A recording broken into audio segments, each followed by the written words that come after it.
Hey everyone, this is Andrew with Mock Till You Drop, and if you're watching this video, you've probably received your CFA Level 1 exam results, and it wasn't quite the outcome you were hoping for, so you may be wondering, what should I do now? In this video, I'm going to share with you some steps that you can take and some ideas to think about to help you determine why you may not have passed this exam. I'm hoping by the end of this video that you'll have a good idea as to whether or not you should attempt the Level 1 exam again, and if so, what you can possibly do next time to improve your chances of passing. I'm going to start off with two questions to ask yourself. The first one is, how far was your score from the minimum passing score, or MPS? And the way we're going to measure this is whether or not that blue shaded confidence interval overlaps the MPS. The second question is, how much effort did you put into preparing for the exam? Unlike the first question, this one can be rather subjective, but I'll provide you with some questions to ask yourself to help you measure that. If you look on the first page of your exam results, you'll see a box of your performance on the exam and a blue shaded confidence interval similar to what you see on this slide. In the top image, the blue shaded area clearly overlaps the MPS. Basically what this is indicating is that if certain factors had worked more in your favor on the exam, perhaps if there were more questions that you were better prepared for, or if you had better luck with your guessing, you likely would have passed under those factors. If you look at the bottom image on this slide, you'll see that the blue shaded confidence interval is below the MPS. In a couple more slides, I'll talk about why this ties into the effort you put into preparing for the exam. For purposes of what we're going to discuss in this video, we'll say that there are two scenarios you can fall into. Either your blue shaded area overlaps the MPS line or it does not. As I mentioned earlier, the second question can be rather subjective, so I've provided you with a list of questions to think about when determining how much effort you put into preparing for the exam. I think the most objective one here is, did you follow your study plan? Now, everyone's study plan can be different, but I think some common areas of any study plan are, did you get through all the readings? Did you attempt at least some of the end of chapter problems for each reading? Did you do the number of mock exams that you plan to do? These are objective questions to ask yourself. Now, where this becomes subjective would be, did you take the time to really understand the readings or learning outcome statements? Or did you figure out why you got a practice problem right or wrong rather than just simply memorize? As you answer these questions above to determine how much effort you put into preparing for the exam, start thinking about how that ties into how you scored or how close you scored to the minimum passing score. So in the next slide, we're going to tie these two questions together from the second slide into 4 quadrants. As you look at these 4 quadrants, you'll see how each one incorporates the two questions we mentioned earlier. Based on the last couple of slides, you should have a good idea as to which quadrant you fall into. I'm assuming the majority of people watching this video are going to fall into either quadrants 2 or 3, because I think those two quadrants make the most logical sense, as the more effort you put into this exam, the better your score should be. Although this may not always be the case, as in quadrants 1 and 4.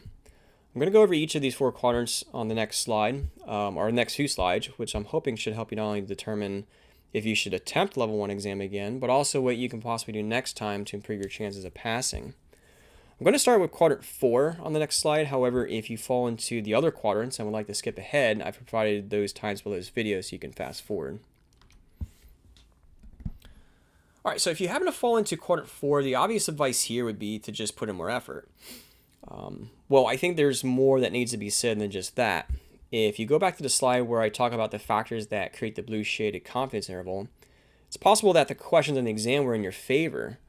In other words, perhaps most of what you studied was on the exam, even if you happen to have not gotten through some of the readings. Therefore, those who are in this quadrant may fall into this trap where they tell themselves, if I just studied those readings that I didn't get through on the previous attempt, and studied the exact same way I did for the other readings, then I should pass. Well, I would highly recommend that you don't have that mindset when preparing for your next attempt, because the exam could be a lot different the next time around. Instead, I would treat it like you're taking it for the first time.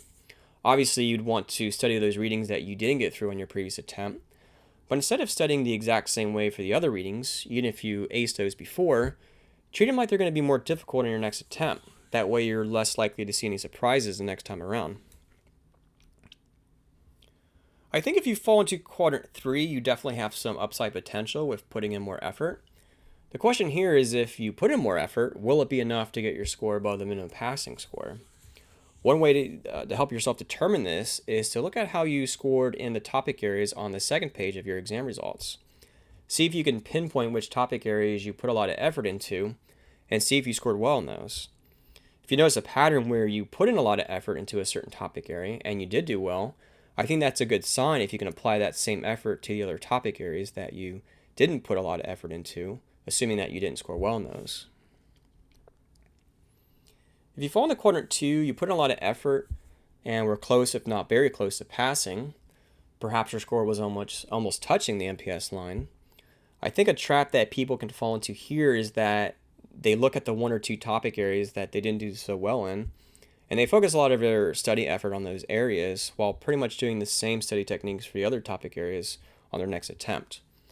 What may happen here is that they do better in those 1 or 2 topic areas that they focus a lot of attention on, but perhaps the 1 or 2 other topic areas were more difficult in their next attempt, and they don't do so well in those areas. So there may be this offsetting effect where they get the same results again. So my advice to help avoid this is exactly the same as I mentioned for those in quadrant 4. Treat those topics that you previously did well in like they're going to be more difficult in your next attempt. That way you're less likely to see any surprises the next time around.